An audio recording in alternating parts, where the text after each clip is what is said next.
हे आमचे शेजारी ना। नमस्कार मित्रांनो। मार्केटमध्ये गेली, सगळं मार्केट आज बंद आहे, काय माहित काय ते। उद्याला पार्टी ना, मी ऍक्टिंग करते, आम्ही हिला चॅलेंज खायचा ना म्हणून बोलते बाहेर।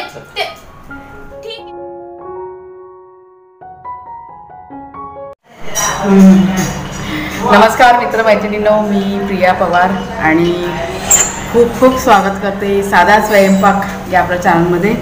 आणि फायनली आज मला वेळ मिळाला, म्हणजे वेळ काढला मी आणि आता निघाले मी बाहेर जायला। एक 2-3 कामं आहेत ती करायचे, तर कुठे कुठे जाणार आणि कसं जाणार ते तुम्हाला मी दाखवते थोड्या वेळानंतर। कुणालची आजी पण येणार आहे माझ्यासोबत, म्हणजे माझी आई। आणि हा बघा काय नाटक आहे, हा शेरूचे नाटकं बघ असं ओरडतोय तो। त्यांना दोघांना बांधून ठेवलं, कारण ती माझी आई आली ना, मग ते उड्या मारत बस अंगावरती म्हणून। चला तुम्हाला दाखवते जरा वाघ्या शेरू। बघा इथे आपली छोटीशी देवपूजा करून झालेली आहे। हा आपला वाघ्या, हा आपला शेरू, जे भरपूर मस्ती करून झालेले आहेत। नाश्तावर सर्व करून झालेलं आहे। आता गाई करायची आहे बेटा वाघ्या, तर वाघ्यानं कशी गाई केली बघ, गुड बॉय वाघ्या, तू पण गाई कर हा, मस्ती कर। मी येते पटकन जाऊन टाटा जाते हा। ती लोक समजलेत की मी कुठेतरी म्हणजे बाहेर निघाले म्हणून, कारण कपडे बघतात ना नवीन थोडे वेगळे, मग त्यांना माहिती पडतं। तर आज मी खास निघाली होती, माझं जे गळ्यातलं मंगळसूत्र आहे ना ते दाखवायला ज्वेलर्सकडे। तर सर्व बिलं वगैरे ना मी येताना घेऊन आली होती, आणि म्हणजे गावावरनं येताना तर तेच मी शोधत होती, साईडला काढून ठेवलं आणि मग आम्ही निघालो घरातून। तर घरातून बाहेर पडलं ना की आमचे शेजारी आहेत, म्हणजे मला खूप सपोर्ट करतात व्हिडिओसाठी। तर त्यांनी रिक्वेस्ट केली की आम्हाला पण तुमच्या व्हिडिओमध्ये घ्या, तर बघा तुम्ही असं जरा असं उजेडात आहे। हां हे आमचे शेजारी ना। नमस्कार मित्रांनो। तुमची बहीण आमची सबस्क्रायबर आहे ना, त्याशी आली होती भेटायला। आम्ही तुमचे व्हिडिओ भरपूर लाईक करतो आणि त्याला फॉलो सुद्धा करतो। अच्छा तर हे त्यांच्या घराचं पण काम चालू आहे फर्निचरचं, आमच्या शेजारी येतात ते। आणि हे बघा हे आहे याचं घराचं बाहेर पडलं ना, कोण ना कोण भेटतात माणसं ना। गावी कोण माणसं नव्हती ना, इथेच आपल्याकडे चाळीमध्ये अशी माणसं। तर इथे एक गोष्ट मला तुमच्या शेअर करावीशी वाटते, म्हणजे आता मी जिथे राहते त्या एरियातल्या लोकांना, म्हणजे शेजारी आहेत किंवा अजून ह्यांचे मित्रमंडळी आहेत, त्यांना ना असं बहुतेक कोणाला माहीत नव्हतं की मी यूट्यूबर आहे म्हणून। पण आता हल्ली हल्ली सगळ्यांना माहिती पडत चालले, त्याच्यामुळे सगळीजणं अगदी मनापासून ना म्हणजे मला सपोर्ट पण करतात, आणि त्यांना असा खूप आनंद होतो की आमची वहिनी आमचे शेजारी आहेत ते यूट्यूबर आहेत म्हणून। त्याच्यामुळे मला पण असं आवडतं, मग त्यांना मी कोण असं म्हणाले की नाही आम्हाला घ्या तुमच्या व्हिडिओमध्ये, तर घेते मी। आणि इथे मार्केटमध्ये पोचल्यानंतर मी पुन्हा घरी रिटर्न आले का ते तुम्हाला मी सांगते। आणि फायनली एक राऊंड मारून मी घरी आलेली आहे। मार्केटमध्ये गेली, सगळं मार्केट आज बंद आहे, काय माहीत काय ते, पण मला वाटतं कदाचित BMCची धाड आहे वाटतं, त्याच्यामुळे हे सगळं बंद आहे। कोणच नाही, दुकानंसुद्धा अजून उघडलेली नाही। त्याच्यामुळे आत्ता आम्ही ठरवलं की दुपारी 4च्या नंतर आपण जाऊया, म्हणजे संध्याकाळच्या वेळेस, म्हणजे बरं पडेल। काय माहिती काय अडचण आहे ते, बऱ्याच दिवसांनी बघा घराबाहेर पडली, पण फिरून आली ना म्हणून जरा बरं वाटलं, फ्रेश वाटलं। आता सगळ्यात आधी घरातलं थोडंसं काम आहे ते करून घेते, आणि मग दुपारी नाही म्हणलं संध्याकाळच्या वेळेस आरामात आपण जाऊया। एक 1-2 वस्तू खरेदी पण करायच्यात, ते मी तुम्हाला दाखवीनच। आणि आता ही आहे दुपारची वेळ, आणि ह्या बघा ह्या आपल्या ताई आहेत, ज्या नाला सोपाऱ्यावरनं आपल्याला भेटायला आल्या होत्या, आणि ही त्यांचे मिस्टर, म्हणजे इतक्या लांबून ते आपल्याला भेटायला आल्या, या गोष्टीचा आम्हाला भरपूर असा आनंद झाला। आणि तुम्ही बघताय आमच्या सासूबाईसुद्धा आहेत, म्हणजे दुपारच्या वेळेस त्या येतात म्हणजे इथून 4 रेंटच्या घरातून। आणि अजून एक गोष्ट की आपलं रेंटचं घर आहे ना ते रिकामी करून झालेलं आहे, आणि आता सर्वजणं पूर्ण आमची फॅमिली आहे ना आता सगळं एकत्र तुम्हाला दिसेल व्हिडिओमध्ये। तर बऱ्याच वेळा म्हणजे भरपूर अशा गप्पा गोष्टी म्हणजे मारून झाल्यानंतर अर्ध्या-पाऊण तासानंतर आपले जे पाहुणे आले होते ते निघून गेले, आणि नंतर माझं जे नेहमीचं रुटीन आहे ना ते मी करून घेतलं। आणि आता ही संध्याकाळची वेळ, म्हणजे 6-6:30 वाजले होते। बाजारातून आहे ना पुदिना आणि कोथिंबीर आणि मिरच्या असं सगळं सामान घेऊन आले होते कुणालचे काका, आणि तेच मी ते साफ करायला घेतलं होतं। आणि साफ करता करता इथे गप्पा गोष्टी पण चालू होत्या, आणि ह्यावेळेससुद्धा आमच्या घरामध्ये पाहुणे आले होते. म्हणजे हल्ली नाही म्हणणार मी जेव्हापासून मी मुंबईमध्ये आलेले आहे सतत घरामध्ये आमच्याकडे सकाळी ते रात्रीपर्यंत कोणी ना कोणी पाहुणे मंडळी बघा येत असतात. आता सगळ्याच गोष्टी काय तुमच्याशी शेअर करता येत नाही, पण म्हटलं चला आज व्हिडिओच्या माध्यमातून तुमच्याशी बोलतेच आहे तर हे पण सांगते. तर आता ह्या वेळेस आहे ना कुणालचे नाही म्हणणार, कुणालचे बाबा आहेत ना त्यांचे काका काकी हे समोर बसलेले होते आणि सगळ्यांच्या गप्पा गोष्टी चालू होत्या आणि माझं चालू होतं पुदिना कोथिंबीर हे जे सगळं भाजीपाला काय आणला होता ना तो साफ करून ठेवायचं चाललं होतं. कधी 7:45 वाजले काही समजलं नाही मला की नाही. दुपारी जायचं होतं मार्केटमध्ये तसं मी तुम्हाला सकाळी म्हणाली, पण सगळं प्लॅनिंग पुन्हा कॅन्सल झालेलं आहे. म्हणजे 4-4:30पर्यंत घरातलं काम आटपलं नाही, सगळं लेटच झालं. म्हणजे एडिटिंग वगैरे याला भरपूर वेळ गेला, त्याच्यामुळे आजचं पूर्ण प्लॅनिंग जायचं होतं आणि ते कॅन्सल झालं. आता बघूया उद्याला जमते का, जमलं तर उद्या सकाळी जाणार. आणि आता मी ते घेतलेलं आहे जेवण करायला. आज पाणीपुरीचा बेत आहे सगळ्यांना आमच्या घरामध्ये, आज पाणीपुरी खायची त्याच्यामुळे सगळी तयारी करायला घेतलेली आहे. बॅकग्राऊंड म्युझिक बघा असू दे. चला झटपट पाणीपुरी बनवूया आपण. फेवरेट सगळ्यांची आवडती पाणीपुरी, तुम्हाला पण बघा आवडत असेल.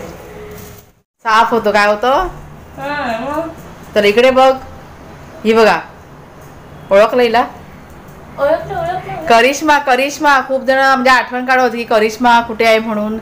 म्हणजे मागे तू 2दा आली होती ना, एकदा आली तुमचं घर आलं हे झाल्यापासून एकदाच आली. हा आणि आता आलीस ना, तर तिला म्हटलं थांब जरा सर्वजण आठवण काढत. हा बघा शेरू बघ, ए भोप्या इथे, भोप्या पण आलाय. काय करतोय ते लावलंय ना शेजारी म्हणून चाटायला येतोय तो. हा बघा भोप्या, मी काय मला माहिती आहे ते भोप्या ते खातात. दुश्मन तेजसची दुश्मन बोला. बरोबर माझी दुश्मन. भोप्या उद्याला पार्टी ना, मी ऍक्टिंग करते आम्ही हिला चॅलेंज खायचा ना म्हणून बोलते. ठीक आहे मी बसून राहते. मम्मीला मामी सांगे, मम्मीला फोन कर की मी भोप्याच्या मामीकडे आम्ही लोक पाणीपुरी खाऊन होते. फोन ला मी कालच मम्मी मला काल मी पाणीपुरी खाल्ली आणि आज मला बरं नव्हतं वाटत, मम्मी बाहेर सोडत नव्हती मला. तर भोप्या आणि करिश्मा नाही थांबले जेवायला, निघून गेले. नंतर मग मी इथे घेतलेला आहे पाणीपुरी तयार करायला. तर पुदिना जो साफ करून ठेवला होता ना तो असा धुवून घेतला स्वच्छ आणि पाण्यामध्ये एक 10 ते 15 मिनिटांनी भिजत घातला. कारण असं करून ठेवलं ना की कोणती पण पालेभाजी असू दे काही असू दे एकदम फ्रेश होऊन जातं. तर एक 10-15 मिनटं भिजून झाल्यानंतर ते चाळणीमध्ये ना ठेवलं, म्हणजे सगळं पाणी जे होतं ना एक्स्ट्रा ते सगळं निघून जायला. आणि नंतरला दुसरं काम मी इथे करायला घेतलं म्हणजे किचनमधलंच. तर रगडा असतो ना वाटाण्याचा, सफेद वाटाणे, परत गोड चटणी ह्यांचा कुकर आणि बटाटेसुद्धा हे सगळं एकत्र मी लावून घेतलं. एक 4 ते 5 शिट्ट्या करून घेतल्या. आणि जेव्हा पण मी जेवण करायला घेते घरामध्ये आमच्या म्हणजे स्वयंपाकघरामध्ये, तर हे दोघंजण ना अगदी पायाशी माझ्या घुटमळत असतात. तर आत्ता पण तेच सगळं इथे चालू होतं. कधी कधी मला त्यांना जबरदस्तीने उठवावं लागतं. तर इथे मी तुमच्याशी आज शेअर करते पाणीपुरीचं तिखट पाणी. आणि ह्याच्या आधीसुद्धा मी ना पाणीपुरीची पूर्ण रेसिपी तुमच्याशी शेअर केलेली आहे. आज म्हटलं त्याला वेळ आपल्याकडे कमी आहे तर म्हटलं झटपट तुम्हाला मी दाखवते. तर इथे पुदिना घेतलेला आहे, थोडीशी कोथिंबीर आणि आपल्या गरजेप्रमाणे हिरव्या मिरच्या आणि ते सगळं एकत्र मी वाटून घेतलेलं आहे मिक्सरमध्ये. वाटताना थोडंसं त्यात पाणी टाकायचं म्हणजे गरजेनुसार. आणि मी काय करते म्हणजे कधी कधी ना असं वाटून आपण चटणी बनवून पण ही ठेवू शकतो, फ्रीजरमध्ये ठेवायची स्टोअर करून. पण त्यात स्टोअर करताना म्हणजे वाटताना त्यात लिंबू टाकायचं म्हणजे ते ही चटणी असते ना पाणीपुरीची ती आहे ना म्हणजे खराब होत नाही, म्हणजे काळी पडत नाही. आणि आयत्या वेळेस कधी आपल्याला जर का पाणी तयार करावं असं वाटलं तर पटकन ते काढायची, पाण्यामध्ये मिक्स करायचं. त्यात म्हणजे ज्या काही वस्तू हव्या असतील त्या टाकायच्या की आपलं पाणीपुरीचं पाणी तयार. तर इथे बघा सगळं ते चटणी आहे ना ती वाटून घेतली मी आणि त्यात मग टाकला लिंबाचा रस. जर का लिंबाचा रस आपण लगेच नाही टाकला तर हे पाणी आहे ना काळं पडतं, म्हणजे रंग चेंज होतं लगेच. वाटताना पण आपण टाकू शकतो पण मी इथे नंतरला टाकलेलं आहे. लिंबाचा रस टाकून झाल्यानंतर पाणीपुरीचा मसाला असतो ना तो मी यात टाकला. आपल्या चवीप्रमाणे किंवा अंदाजाने आपण टाकायचा. 1.5 ते 2 चमचे मी टाकलेलं आहे इथे. नंतर त्यात टाकलं मीठ. आता ते काळं मीठ असेल ना तर तुम्ही काळं मीठ टाकू शकता. तर इथे मी साधं मीठ टाकलेलं कारण काळ्या मिठाने नव्हतं माझ्याकडे. काळ्या मिठाने टेस्ट एकदम भारी येते. आणि नंतर व्यवस्थित सगळं मिक्स करून घेतलं. आपल्या गरजेनुसार त्यात पाणी टाकलं आणि नंतर मग एक अर्धा ते 1 तासानं फ्रीजमध्ये ठेवून दिलं ते. म्हणजे थंड जे पाणीपुरीचं पाणी असतं ना ते खूप छान लागतं म्हणजे पाणीपुरी खाताना. थोडंसं टेस्ट करून पण बघितलं होतं मी, म्हणजे समजा ना काही कमी असेल, तिखट मीठ काही कमी असेल तर आपण वरून टाकू शकतो. थोडंसं मला मीठ इथे कमी वाटलं म्हणून मग मी ना त्यात ॲड केलं थोडंसं मीठ आणि मग थोडंसं पाणी, कारण खारट नको व्हायला म्हणून. आणि पुन्हा मिक्स करून मी ठेवलेलं आहे ते फ्रीजमध्ये. आता हे सर्व करून झालं आणि नंतरला बाकीचं म्हणजे गोड चटणी आहे, परत रगडा आहे, तो सुद्धा मी तयार करून घेतला. बटाटे असतात ते पण बॉईल करून घेतलेले होते. म्हणजे बटाटे उकळून त्यात थोडंसं म्हणजे अगदी पाव चमचा तिखट मसाला टाकायचा, थोडंसं मीठ आणि व्यवस्थित सगळं मॅश करून घ्यायचं. तुम्हाला जर काही ते गरज वाटते तर तुम्ही जिऱ्याची फोडणी असेल ती पण तुम्ही करू शकता. तर रगडा असून त्याला मी जिऱ्याची फोडणी देते, म्हणजे वाटाण्याचा सफेद वाटाण्याचा रगडा असून तो चवीला एकदम भारी लागतं. आणि तुम्ही बघताय समोर आता पण मी जेवण करते ना, हे दोघं पण असे पायाशी ना सतत घुटमळत असतात. म्हणजे आपण सांगितलं ना जा म्हणून दुसरीकडे, तर थोडा वेळ जातात पुन्हा ते तिथे येऊन किचनमध्ये बसतात. आणि तुम्हाला मी मगाशी म्हणाले की भोप्या आणि करिश्मा नाही थांबले जेवायला, पण थोड्या वेळाने त्यांचा कॉल आला मला की नाही मामी आम्ही येतोय म्हणून जेवायला. तर त्यांना सांगितलं या म्हणून. म्हणजे पाणीपुरी सगळ्यांना बघा आवडते की नाही, लहान मुलांना, म्हणजे लहान मुलांना आवडते पण मोठ्या माणसांना पण भरपूर अशी आवडते.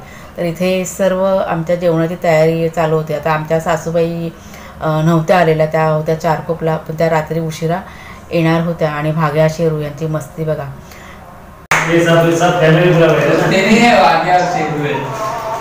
अजून एक पॅकेट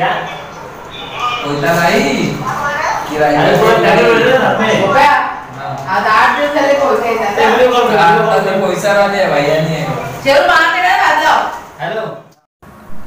आणि ही बघा ही आपली मस्त टेस्टी अशी पाणीपुरी तयार झालेली आहे. थांब करिश्मा आपल्याला फीडबॅक देते पाणीपुरीचा म्हणून तिच्यासाठी मी थांबलेली आहे.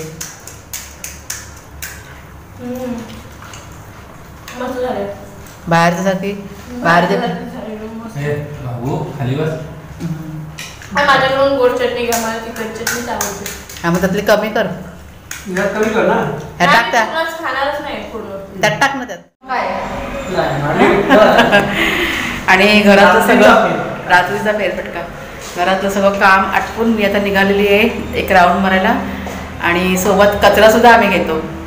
दाखवा जरा पिशवी. कचरा टाकायला मस्तही जाऊ. हां म्हणजे दोन्ही कामं कशी एकदम होऊन जातात. आणि भाग्याचे बघा कसे.